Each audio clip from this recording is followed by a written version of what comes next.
We're here to talk about Based on a True Story. So joining us this morning are filmmakers Jeffrey Friedman and Rob Epstein, directors of Howl, which plays again tomorrow morning at the film festival. And to their right, we have Annie Sundberg and Ricky Stern, co-directors of Joan Rivers, A Piece of Work, which is playing again tomorrow night at the festival. Both are waitlist only, so get in line early. And moderating our panel this morning is Wesley Morris, film critic at the Boston Globe. So please welcome everyone. So, hi. Hi. Hello. So we're here to talk about what basically I think is probably choices in terms of how filmmakers decide what they put in their films and what they choose to leave out and what they choose to focus on.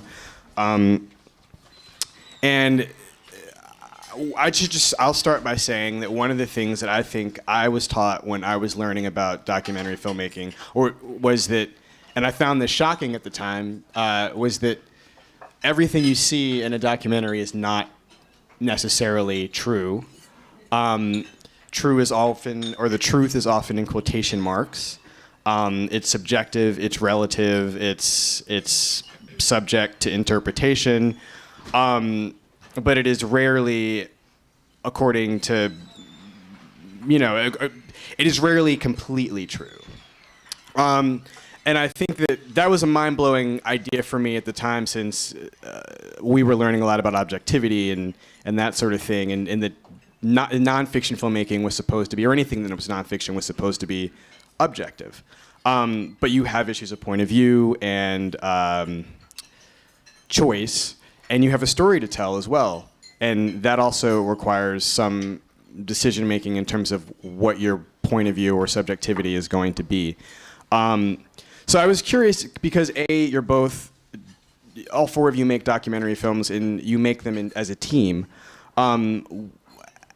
How that process, or how that philosophy of what the truth is, enters into how you choose to tell stories. Because you've also made, Rob and Jeffrey have made, you guys sort of work in a milieu, so to speak, that is fairly, you make films focused on gay life and gay history. And you guys are worked far afield in terms of your subject matter, but now you guys have also made a non-documentary, basically. Yeah, documentary. So can you just talk about the choices that you guys make in terms of how you choose to be subjective? Want me to start? Okay, I'll start. I guess I've always... Let me start again. The first film I did was a very constructed film, which was The Times of Harvey Milk, and the approach on that film was to reconstruct the story. So very different from a more traditional cinema verite documentary where you're filming the story as it's happening. So it was all about reconstructing the story. So automatically that becomes one's own interpretation of that story and one's own representation of that story. So, and that's been the approach that Jeffrey and I have taken on the majority of our films, and that's very different from the Joan Rivers film, for example, where the events are unfolding as they're happening. So in making Howl, it wasn't such a leap for us to work with documentary elements to tell a narrative story. And I would only add that when we have worked in more traditional verite situations, we're also making choices. We're thinking about telling a story, and we're thinking about what the best, what's going to work best to build a story, and we're not manipulating what's going on, but we're making choices about what to film and what not to film, and what perspective to take and who to follow, and all those choices are informed by this idea that we're creating a story. So it's all very artificial. On top of that, we try to, I think we try to have a responsibility to our subjects to be honest and to present them in a way that feels truthful. But the operative word there is feels. You're constructing something that feels like reality. I would say that Annie and I, most of our documentaries are sort of cinema verite based, and that and are character driven. So I think for us, just having a relationship with the main characters in the film sets up, our point of view from the beginning. And of course, you're picking and choosing all along what the story is going to be, and as it's unfolding, you're constantly editing in your head or on paper what's happening. I mean, we did a film years ago about a boxing gym in the South Bronx, and we went into it thinking our main guy was going to be the next junior Olympic champion, because that's what he was supposed to be. So the film was going to be about the next junior Olympic champion in his year. And of course, every fight we ever went to, he lost. And it became, we were really bad luck for him. But it became a film about, and I remember at the time, because it was like, I don't know, over 15 years ago, I was like, oh my God, the story's not working, it's not working. But then finally I was like, well, it is. This is what the story is about. The story is about turning 15, losing the drive, and what happens to a lot of athletes when they turn 15. It's that it became a different story. And I think with Joan, people ask, when I went into it, did I know, what it was going to be? I knew. I had a one-page that I wrote 2.5 years ago that was about who Joan is, where she is in her life as an aging performer, and the sacrifice she's had to make in her comedy career. Now, narratively, I didn't know she was going to win Celebrity Apprentice. And people say, like, well, what if she hadn't won? If she hadn't won Celebrity Apprentice, in many ways, it would have been probably a more poignant end. She would have been maybe not on a Hollywood high, but, just sort of slogging through it. She wouldn't have been at Foxwoods with 4,000 people. She would have been back in Wisconsin, not wherever, somewhere else. But so did I answer the question? Yeah, sure. And I was just going to add that, as all of you said, it's about choices. It's like any of you have sat down to write something. It's about what is that story and what's the meaning of the story that you're looking to tell. And even, when Ricky was looking at Joan, it was about themes. I mean, there are lots of, for people who've seen the film, a lot of people have wondered, well, why didn't you put that thing in that I know so well about Joan, or why is that element of her life not covered? And for Ricky, it was all about choosing a theme, and the focus of the film was really about getting inside the world and the heart of an aging performer, and everything else was extraneous and started to fall away. And I think that even if it's a verite film and you're capturing moments objectively, as you're talking about, the thematic choices that you make are always present. And I know we're working on a film right now that's a different, very, very different process. It's about a Burmese soldier who became a pro-democracy activist, and it's a film that came to us to basically make by a photographer who had spent a lot of time getting to know this fellow. So we had a bunch of photographs and an interview, and the question there is, how do you add themes to something that you're not able to shoot? And then it's all about choices in the editing. It's sort of like, how do you, so sometimes the choices come when you're filming, and sometimes it's when you're actually editing. And yeah. I was just going to add one more thing about Joan Rivers. So when she saw this 85-minute cut, that was, yeah. Hello, can you hear me? When Joan saw, now I'm slouching. Can't do it. There we go. Okay, when Joan saw the film, first she liked it, and then she had pages and pages of notes, and it was like, it's boring, boring, boring. And I'm always in the makeup chair. I'm like, but you are, because you're working, But but the point is that, I was like, Joan, it is just my perspective. It's one little point of view about your life in this 1 year, and it's hard for subjects sometimes to absorb and go, but that's not, what about, she wanted big happy endings and things that were just, other things. And I was like, but that's, this is the take that, that the film is. So it's hard for people sometimes to have their life interpreted through your one little narrow point of view. Well, I was just going to ask, analogously to what Ricky was saying, that whether or not you guys have a similar run up against a similar problem in terms of what your subjects, how your subjects want to be portrayed versus. I mean, I imagine the problem's a slightly different one with you, given the historical nature of the work that you do, but you still have a lot of sort of legacy issues to deal with and people who are living beyond the actual events you're talking about. Yeah, I would say that the people you're interviewing, you interview them because you have an idea of what the story is they're going to tell, and they don't always tell exactly the story that you're expecting. When we were making Paragraph 175, that's playing tomorrow, I think, or today. Today.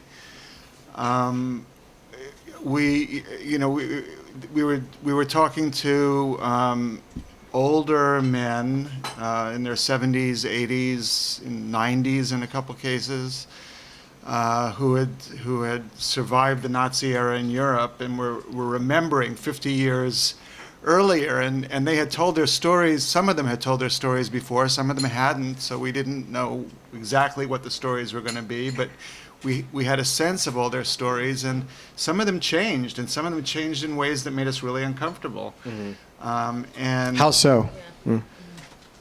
Well, one guy, Albrecht Becker, who's a photographer, German, Christian, homosexual, went to jail during the Nazi era and spent 2 years in jail and got out of jail and went into the army during the war. Mm-hmm. And we just found that really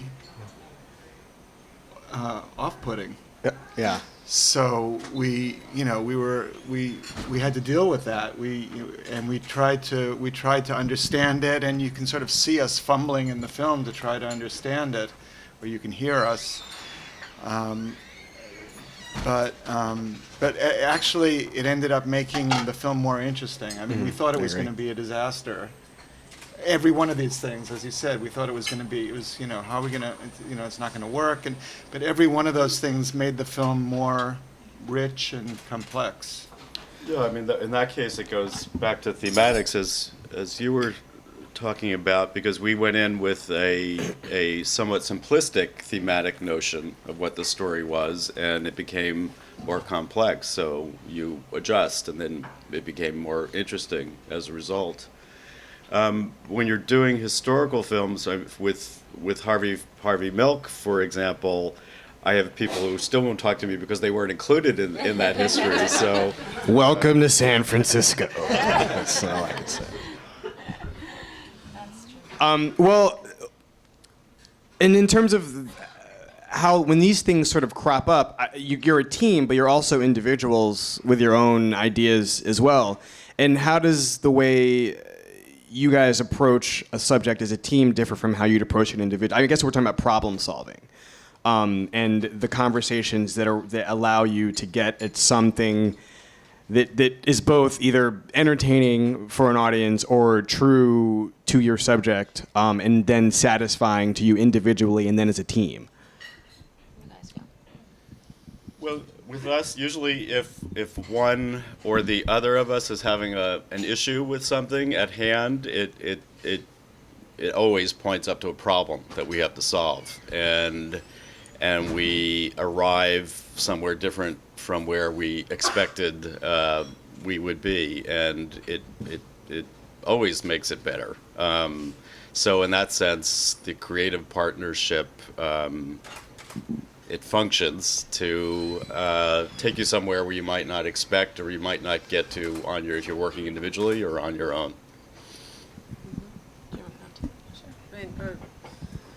I was going to say, to echo that, I mean, there's a blessing about working with someone who you trust creatively, because, as you were saying, something comes up and it's just nice to have another set of eyes, or someone who. And I also even think in the filming process, sometimes in particular long relationships where people may get tired of one person, you know, in the field, it's sort of nice to bring a fresh energy in, even in the actual physical production. And we've talked about that with some of our longer shoots. I mean, there was one film that we worked on that was shot over 14 years, and each, you know, at different points, people had different relationships with the different characters, and it brought something out.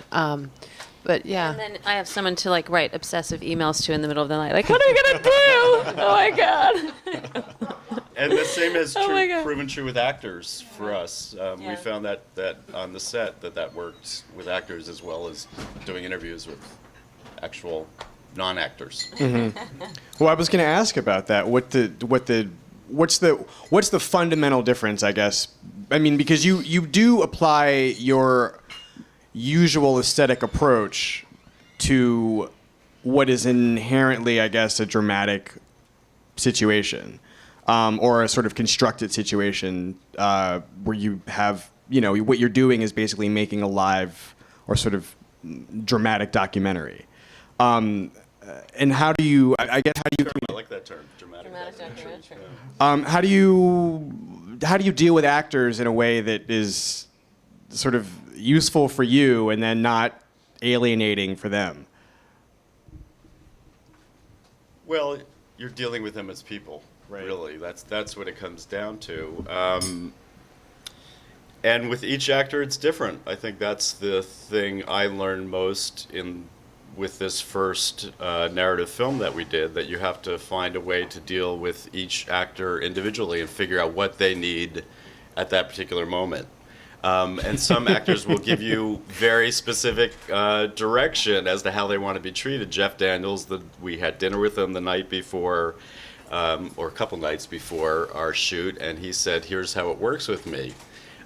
You get 3 words and make them all adjectives. We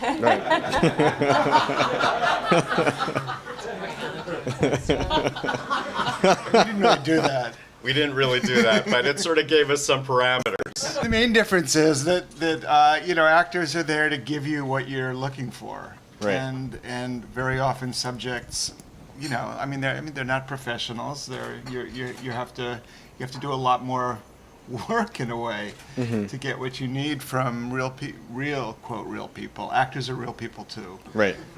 Sometimes. And I would say also we look very much at the subjects in our films almost as if we're writing a fiction story. Like what, as an actor, as you would if you're an actor, what am I playing? So we say, well, what are the stakes for this person? You know, what was their childhood like? You really sort of want to understand the subjects in your documentary the way you would if they were being cast and written as a fictional character.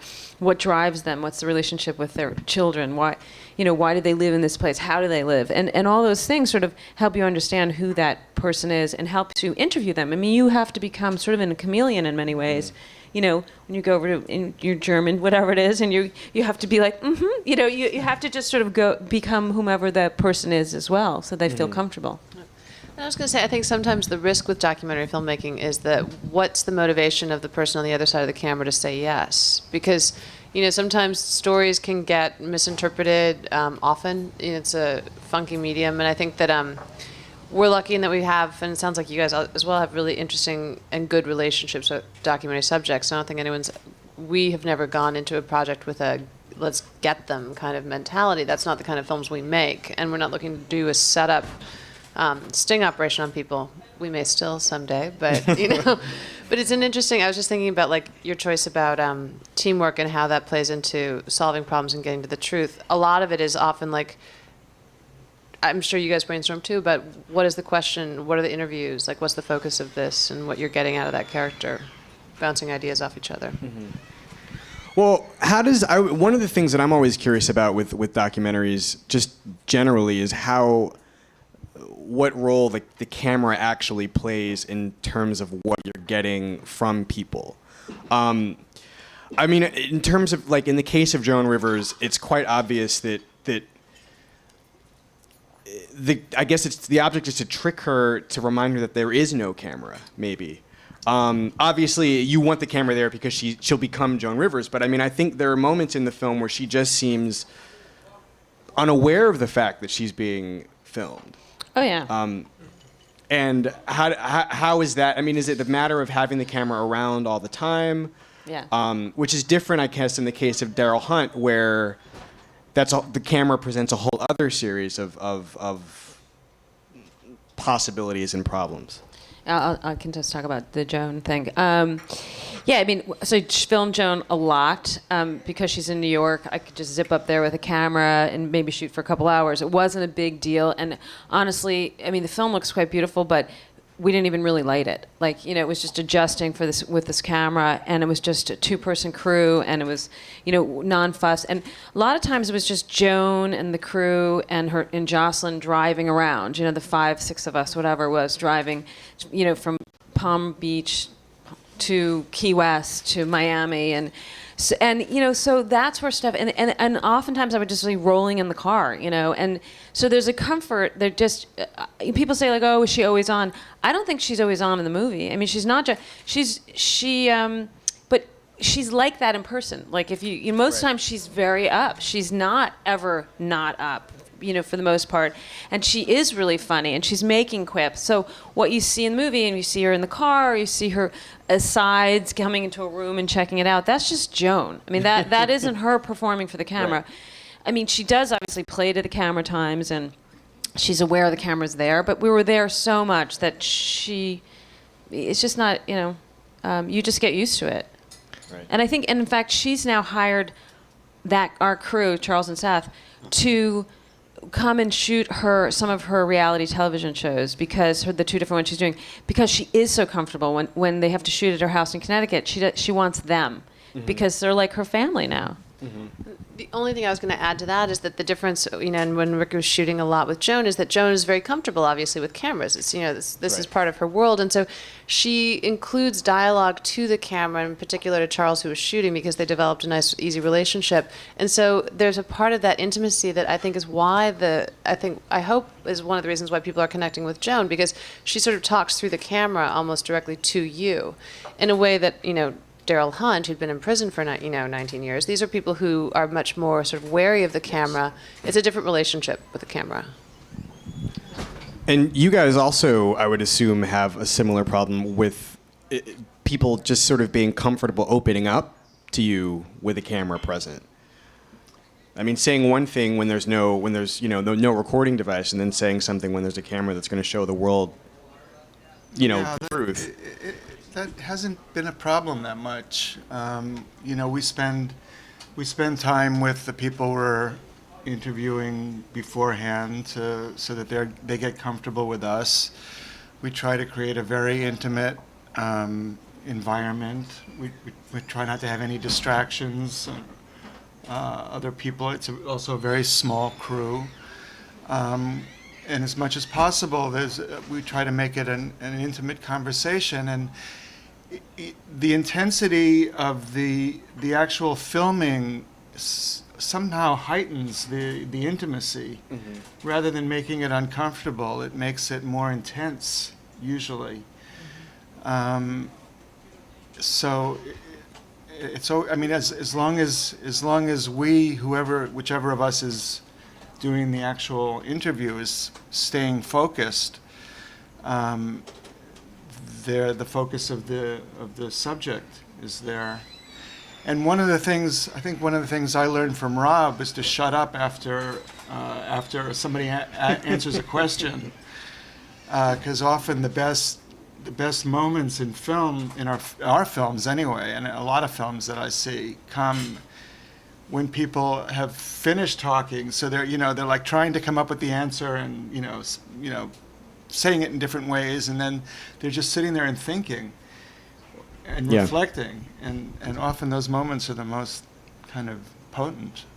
And all that said, all that everyone said, you are always looking for that moment when people do forget about the camera, when they really are so in their own moment that it's all about that moment and it's not about the camera.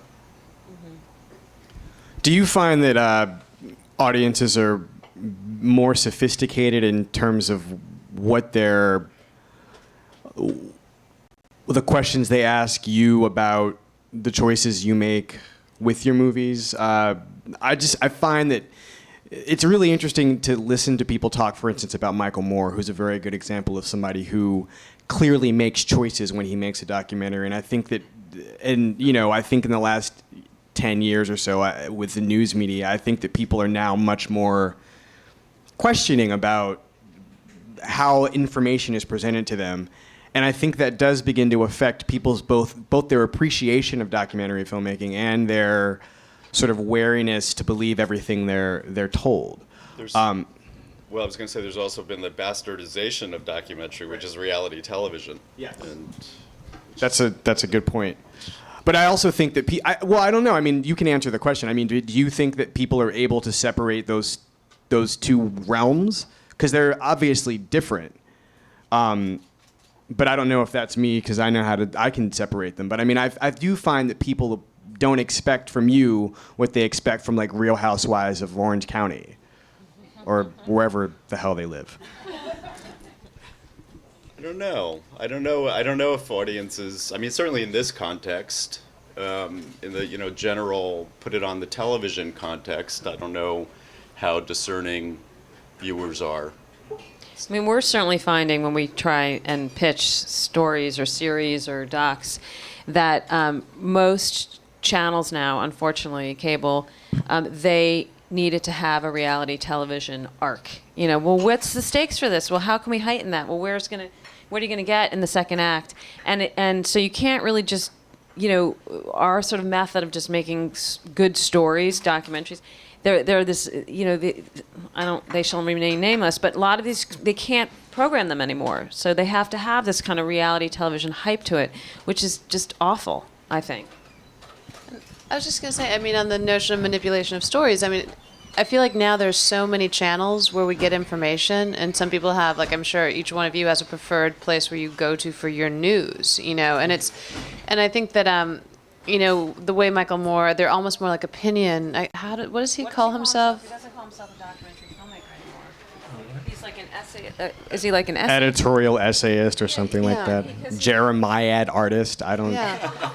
But it's interesting because when people are looking, I think, at least, I'll talk about my own. When I go to a documentary, I'm going because I want to see something that is real, that has captured a moment of a truth that will take me to a place that I couldn't access on my own. And I'm hoping that was done with authenticity.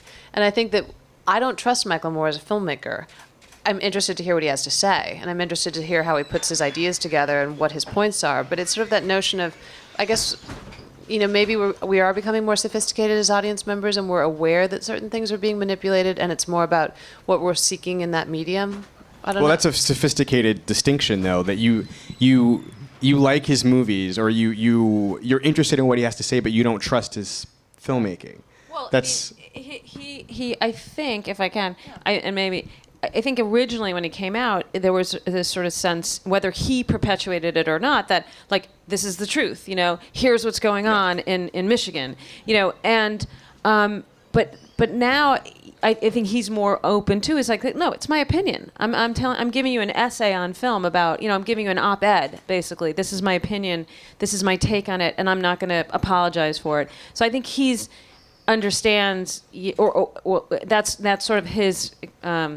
Just, I don't know if it's justification, but that's how he talks about his films now. And I think originally people just perceived that they were like, that this is the truth and all the truth. Well, I think one of the major points in his turning point in terms of how he perceives himself as a filmmaker is that the people, his subjects, turned on him, and they brought to the public the fact that whatever I did with Michael Moore was sort of like not like 40% true, and then he took what we did and turned it into his movie, which I think it goes into this idea that I think that people who consume culture now are slightly, I do think they're a little, they expect more of certain types of nonfiction product, to use a horrible term, but that's what basically Bravo is putting out, versus what you guys do, which is a totally separate thing in terms of the choices you make and the things you want to avoid doing.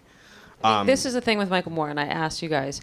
So in one of his films, I think it's Bowling for Columbine, he says you can go into a bank, you can open up a checking account, and they'll give you a gun right then and there.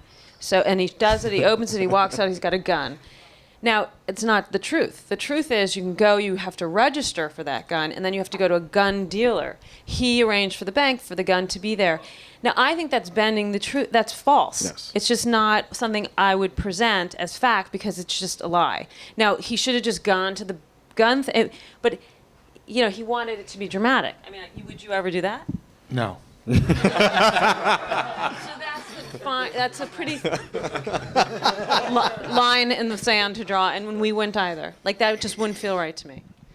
But then I think, I mean, I don't know if a lot of you saw The Cove this past year, but like, you know, that was a fascinating film to watch because that was investigative journalism on one hand, and it was also really constructed like a caper movie. Right. And so that, you know, they knew that to get people past the idea of like watching a horrible dolphin slaughter in a bay in Japan, they had to structure it in a way that would be a familiar template for people, you know, that would get them in on this crazy ride. And it's like this, it's a weird blend that I feel like we're starting to see more and more of in docs. I actually get excited about it because I think that there's so much more artistic potential in documentary form.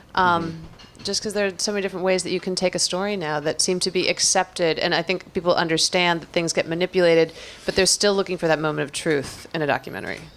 And to Michael Moore's credit, he has helped. I mean, he really created a whole new genre, which is personality-driven essay film. So that was, I can't really think of an example of that type of documentary filmmaker before Michael Moore. But yeah, but it's true. I think it's now all of these different ways of approaching documentary are available to filmmakers, and you can work in mashup form or you can work in any one of these modes. So it's all sort of part of the palette now. I really loved the movie, but I had a question about dealing with the subject, and in particular Joan Rivers. You, I guess, found her at a certain point in her career where she was very open to something like this because she wasn't really at a very high point. I'm wondering, do the subjects sometimes dictate what they're willing to do and whether they want control over the end product, particularly if you're dealing with a celebrity? I just in Joan Rivers' case, when I asked her if I could do this documentary about her, she was very quick to say yes. And then, you know, we had a meeting, and I was just very clear, like, I need full access all the time and full editorial control. And she said yes. And she was incredibly, you know, come to everything. There were meetings that, you know, her assistants didn't want me to go to, and I would just have to go to Joan and say, I need to go to this meeting, and she would say, of course, you got to come.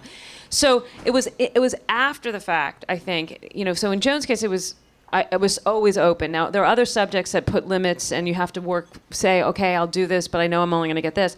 But it was after the fact with Joan where she, I think, you know, had, you know, gave me these notes and notes and notes, and I had to say politely, like, I'm sorry, but like that, it's going to be okay. Like, you're just going to have to live with it. And she did. You know, there were slight things that she said something about her husband who committed suicide that Melissa was upset about, and so we could sort of like soften certain things, because I just didn't want her to hurt her relationship with her daughter. So yeah, you make sort of little concessions along the way, but not if it's majorly important, you know, to the story.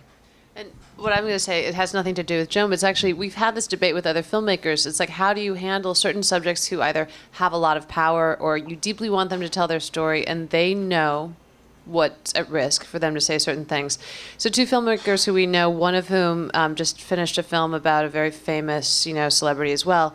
And there was a lot of money and a lot of people involved. And they had a 48-hour rule, which is, you know, basically, if after 48 hours you have not written to me to tell me you can't use that, I own it. Meaning that, like, you know, in the scope of covering, it's going to be Fast and Furious shooting, and if after 2 days of sober thinking, you're like, please take that thing out that I said. But if you don't say it after 48 hours, it's off the table, and I get to use it however I see fit in the edit room.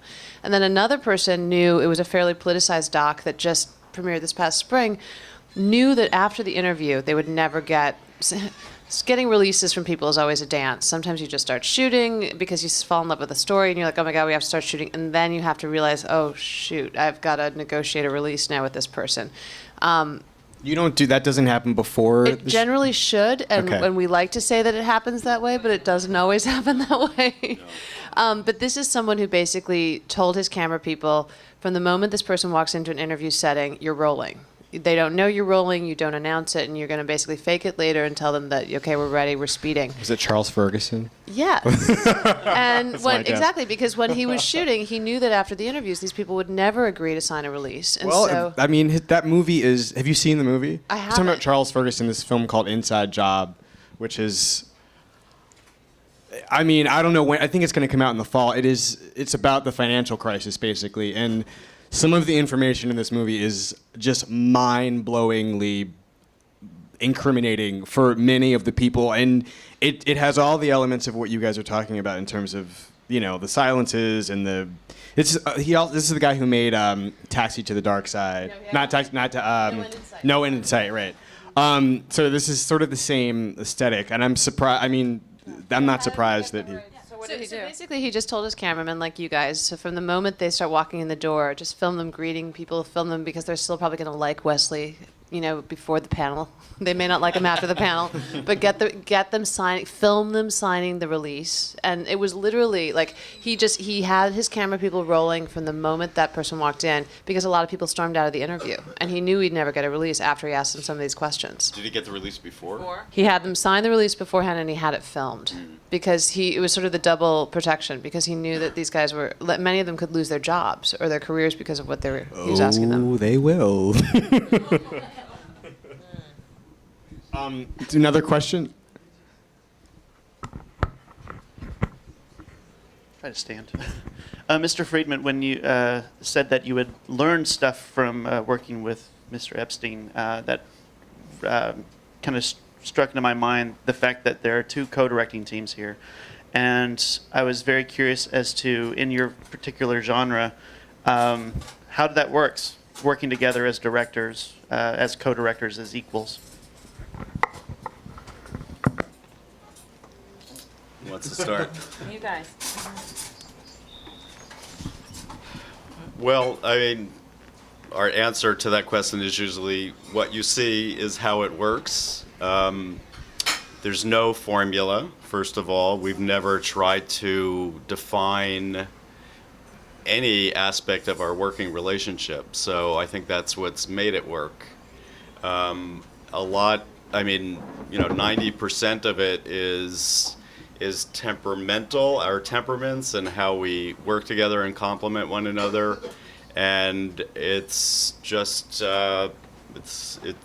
I think it just has to do with the two people that we are. There tends to be a level of trust, and I guess that's the key thing, is that you really have to trust your creative partner and trust their instincts, and when you disagree, know that you're going to find a way through the disagreement and come up with a solution that everybody can live with, and that's going to make the work better. And don't argue in front of the children. Although, yeah, I'll leave it at that. It's similar for us. You know? Although the Joan Rivers film is very much Ricky's film, and it's a unique situation because Ricky had a relationship with Joan that was also, it was in part, because you, through your parents, had a chance to meet her. And Joan is one of those people who really trusted a very small crew. And so, yeah, it was a different setup for us. I mean, sometimes it's a mix. I'm sure you guys have run interviews. One will run an interview, the other will run an interview. I mean, we were actually pitching ourselves to a job, and we were basically saying, the benefit of having two for the price of one is that, one, if you have stories that are unfolding at the same time, it's actually a blessing to trust the other person. One person can be following one thing and another part of the story. I just wanted to ask a very quick question about how you get your subjects to feel comfortable with you. And I think that one of the things that I was struck by with Daryl Hunt, for instance, is the fact that you were in an environment in which, you were probably the only white people for a lot of it. And what you realize over the course of the film is that they are trusted. There's some level of trust in terms of what you're getting out. And was wondering just how comfortable you felt with their discomfort, or whether there was any discomfort, or. It's so funny because I mean, 3 films that, well, one I've done and two that we've done together, and it just, there's it's never like you go and you're making a movie about a white lady, except for Joan Rivers, like there's always, I mean, in fact, we never made a movie about a woman before, it was always like movies about, Puerto Rican boxers in the South Bronx. Go figure, so we never, I'll speak for myself. I never feel like I'm the white girl in the room. I'm never conscious of it. Mm-hmm. I've never felt with subjects that they're conscious of it, quite honestly. Obviously it exists, and in some ways with the Daryl Hunt film, because it's about an African-American man who was convicted at 18 of a rape murder in the South of a white newspaper reporter. It was very divisive in the town. It was a racially charged trial, and he was released 20 years later. But we were following it mid-trial. We could kind of walk in both doors. We were with the white district attorneys who were a whole other world, and there was a lot of sort of unspoken prejudice, and we could, as the white team, come in and talk to them. But we were, however, we were welcome. We felt very welcome in the African American community because I think they thought, well, we're going to tell their story, or I don't know why, but But they trusted that. Yeah. They trusted you, obviously. Yeah, the trust thing is, I think, just a human thing. You just. But it is sort of mollified or obstructed in some ways by things you have no control over as well. Yeah, it's true. But Larry Little was he was a former Black Panther who was running Daryl Hunt's. Yeah, I think Larry is very conscious of race, and it was very much like how he thought of the trial. Now Daryl, of all people, I don't know if you saw the film, but he's just the most loving person, yeah. And he just, it was never an issue for him, race. His white attorney became his best friend and his savior in many ways. So, I think it's just about adapting to the moment. If you're going to film wherever you're filming, you're adapting. You're going in and you're not coming with any kind of baggage. You're there to sort of be a sounding board for that person. And the only quick comment is that I think the only reason why I brought up Larry Little is I think that people are wary of how their story is going to be used. And as Ricky said, it's a human thing. And is there a trust thing that gets established? And I think that Larry had seen how the media had screwed them, basically, to be honest, over many years. And I think that it was very much prove to us that you're worth my trust on some level at one point. But very much, yeah. Basically it was like, now take this story and do something with it. I was like, I will. Okay. The only other aspect I would add to that is that we have to find a level of trust with the subjects. And in the case of Paragraph 175, we were coming into a different culture, a different language that neither of us speaks. Some of the interviews were conducted in German, and they were done through an interviewer and an interpreter and headphones and this whole complicated setup. So we weren't always exactly sure what we were hearing and whether we were interpreting it right. And so a lot of it was just getting to a point where we felt that we could trust the people we were interviewing. Mm-hmm. And I think that process. Were there things that you could use to do that? Are there what? Were there things you could rely on to do that? I don't know, any just tricks or human contact. Eye contact, yeah. Just like stopping the interview, stepping out and taking a moment and, saying, also are you okay? What's going on? Just a moment of real humanity. The camera also gives you a lot of power, a certain degree of power, and you have to trust your instincts that you're not abusing that in any way. Mm-hmm. But I think the camera certainly changes the dynamic. Right. There's another question in the audience. Thanks. If I may for 1 second, my take on Michael Moore. I think he's an entertainer and he's trying to make you laugh. So he sets up a lot of scenes just to be funny. But my question is this: I saw student shorts yesterday, the presentation, 5 really wonderful films, no documentaries. And the question was asked, were there any documentaries considered? And the answer was there were very few submitted this year. So I'm just wondering if you have any take on that. Is it just a coincidence, or might there be a trend? And what do you think about student films in that sense? I'm sure it's just a coincidence. I actually teach, so I work with young students, and there's still certainly a lot of interest in documentary as well as narrative fiction. I think often student filmmakers don't have a sense of how much work is involved in crafting an engaging documentary.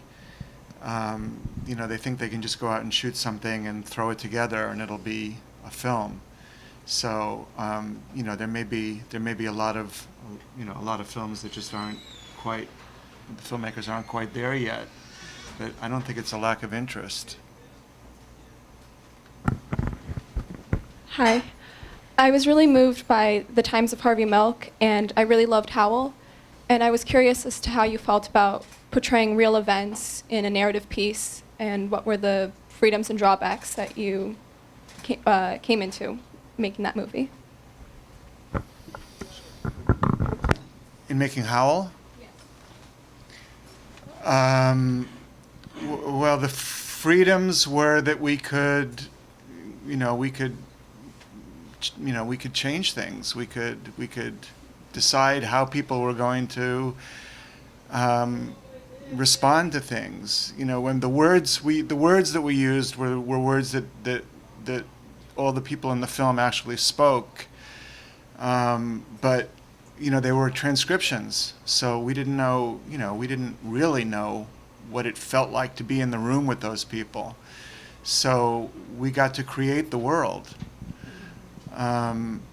So that was the big difference, and we tried to imagine what we thought it might be like. We tried to make something that felt plausible, but there's no way we could know what it was really like. And I guess the restrictions, was that the other part of the question?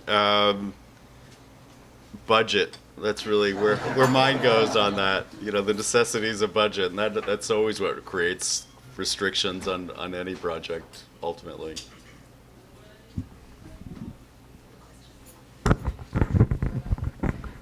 It seems like it's such a new movie, Howl. I don't know that I've ever seen anything like it. You guys did docs before. Are you going to continue to do this sort of hybrid kind of thing, or are you going to continue to do docs?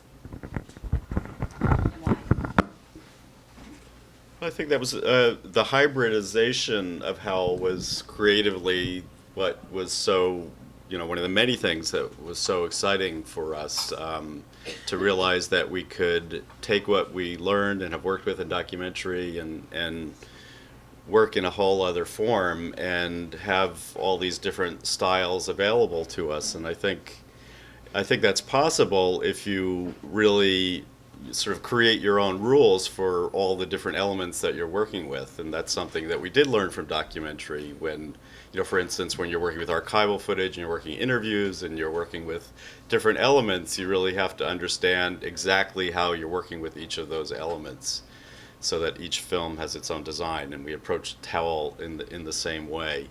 Whether or not we continue to work with that kind of hybrid, just the project will dictate that. But we are, hoping to continue to do narrative films as well as documentaries. Right here. This. Oh, I can actually. Hi. I'd like to make a comment and ask a question. The comment is about truth. And I made this comment yesterday. I went to see, of course now I'm going to have a senior moment, but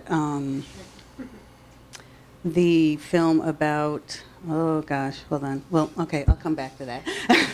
Because I'm just a little nervous. Camera, I gotta get, I gotta get comfortable in front of the camera. But about, editing, it was Prodigal Sons, and editing the brother, Mark, that, Kim edited in a way that kept him sympathetic. And that documentary really does speak about truth. I mean, truth is perception as well. I mean, if you ask two siblings about their upbringing, you'll get two different truths. And I think as a documentarian, an emerging documentarian, that's what I struggle with. I had a story in mind I was motivated to tell, but as things unfold, it's that decision about what to include and what not to. And my question is, I'm struggling now with kind of mid-production budgets, that kind of thing. Looking for mentors or anybody that could help. Do you have any kind of wisdom that's not a young documentarian, but emerging in terms of where to get, personal resources, not necessarily, I know about the foundations, that kind of thing, but what could, to get people to... Where are you based? Well, I'm here. Basically, I'm Boston. I just moved up from Connecticut, so I was in New York, but we're kind of moving around a bit. But yeah, probably Boston area. There are a lot of filmmakers in Boston. A lot of documentary. There's a strong documentary filmmaking community. I would say just try to hook up, network with other filmmakers. We have a kind of family of filmmakers in San Francisco that we count on to give us feedback and to be brutally honest with us, and whose opinions we trust. And they're people we've known for decades. So I would just advise you to cultivate those relationships with people whose work you respect. I was just going to say, and you can meet them at film festivals like here, it's like, but I was also going to say, I wasn't sure when you were talking about personal resources, if you're looking for people who can help you shoot, if you're looking for feedback, if you're looking for actual hard cash, there are a bunch of different, again, it's so much of it is about, yeah. I mean, I will say. As one person taking this project on, obviously, Well, I mean, projects also at a certain point tend to attract the right people at the right time.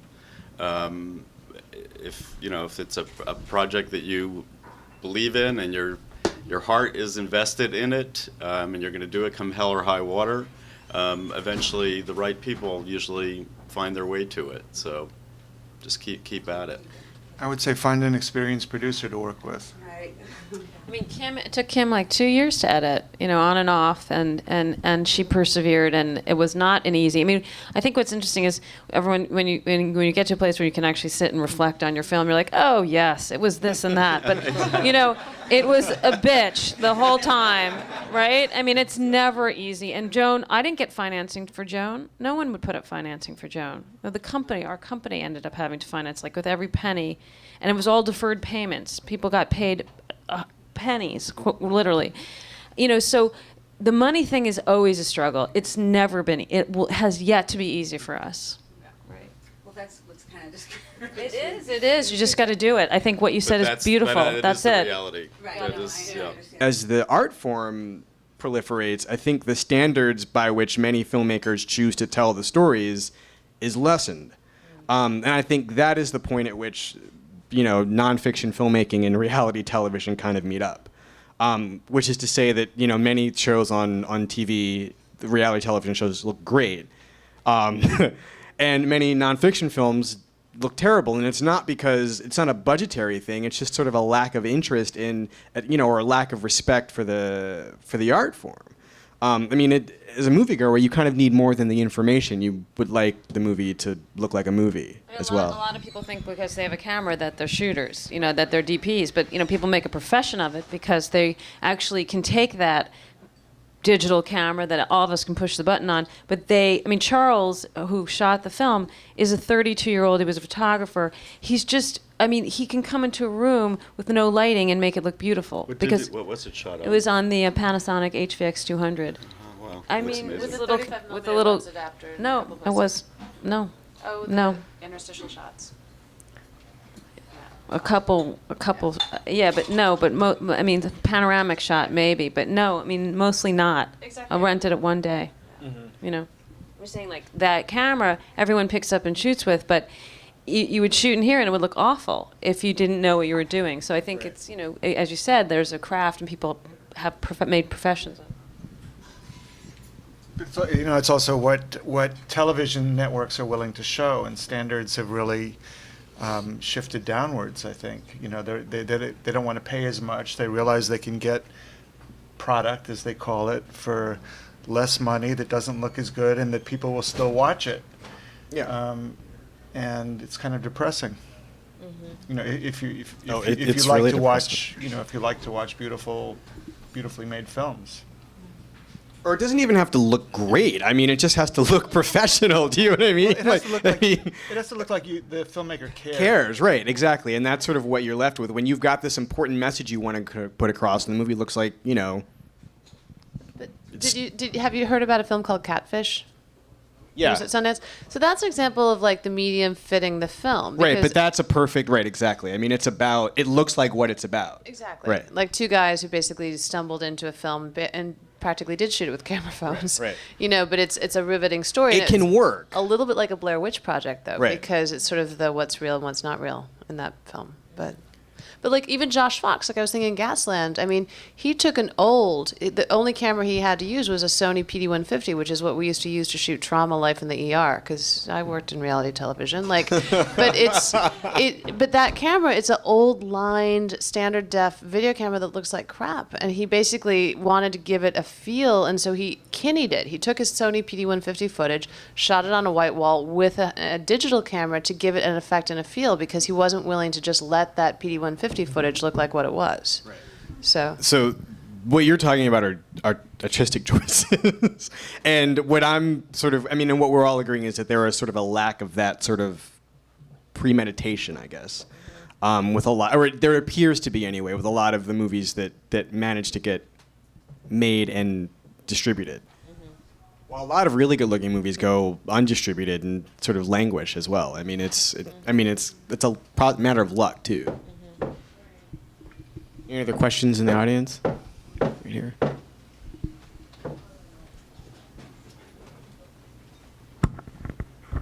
We talked a lot about trust and authenticity. I was curious.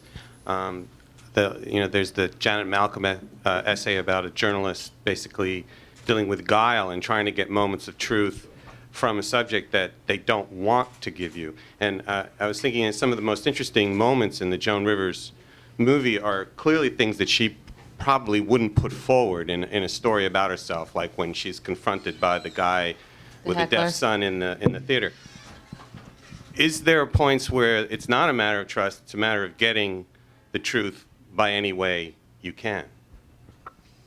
Well, I guess if you think about, that's the verite part of it, for sure. I mean, that, you know, if you're sitting down and you're doing an interview, they know that they can hold back or they can give you what you want or you can try to get it out of them. But, you know, if you're following someone, you know, which is a lot of what we do is shoot verite, you know, you are hoping for that moment that, you know, something unexpected happens. And I mean, when we did this film about these boxers, you know, a mother came home, she was drunk, and the boy had been living, you know, hadn't been talking to us about the fact that his mom was an alcoholic. But here we had this scene. I mean, they eventually asked us to like go outside and turn the cameras off, and so we just had like audio recording. But so we were able to capture the truth. Now, in the end, we never used that in the film because it was, you know, we didn't want to sort of out his mother at the time and whatever. But yeah, you do sometimes capture these moments of truth that the subject themselves is not wanting you to capture. And then the question is whether or not you're going to use those. You know, whether or not, you know, you destroy your trust and their trust, and by using something that is clearly going to be embarrassing to them or, you know, you know. And in the case of Joan and the heckler, she actually said, because, you know, she rants for a while at him, and she wanted it to, why do I have to go on for so long? Like, why can't you just cut that? You know, I sound, you know, she was very self-conscious about how she sounded, and she wanted it to be short. And I was like, look, that's the whole point. You know, it's that, you know, you move on to other things anyway. I don't know what I'm saying. But I think that by any means necessary is a dangerous phrase, though, because as Ricky pointed out, it's about damaging then that crucial trust that you have with a relationship. And I think it's if you're doing an investigative documentary and you're going to chase that story until someone shoves a fist in your camera, then it's one thing. Like, it depends if you have a long-standing relationship with someone and you're hoping they'll reveal things to you down the road in a different way, versus this is your only moment to go get that piece. Like, I hate to bring up Gasland again, but Josh Fox. Like, I mean, there are moments where he really, by any means necessary, he actually really tried to get shots that he knew it was a one-time only moment. We wouldn't feel comfortable saying I'm making a film about you because you're a wonderful Boston Globe reporter, and then spin it and be like, he's awful. See, listen to him. He doesn't tell. We never. That's not how we would do it, and that's why after making so many movies, people would trust us, and that's we show our films. We say, look, we had a 10-year relationship with this person. All of our films, we've had like ongoing relationships with every subject, person that's been in it for years. Yeah, and what's interesting to me about the Janet Malcolm book, The Journalist and the Murderer, which is a beautiful book, that story is a little more cut and dried, but she also talks about every relationship that a journalist has with a subject. The subject has his or her own agenda, and it can never be the same as the person who's doing the reporting or doing the observing. And you have to create a level of trust and with the understanding that you're not making the film that they think you're making.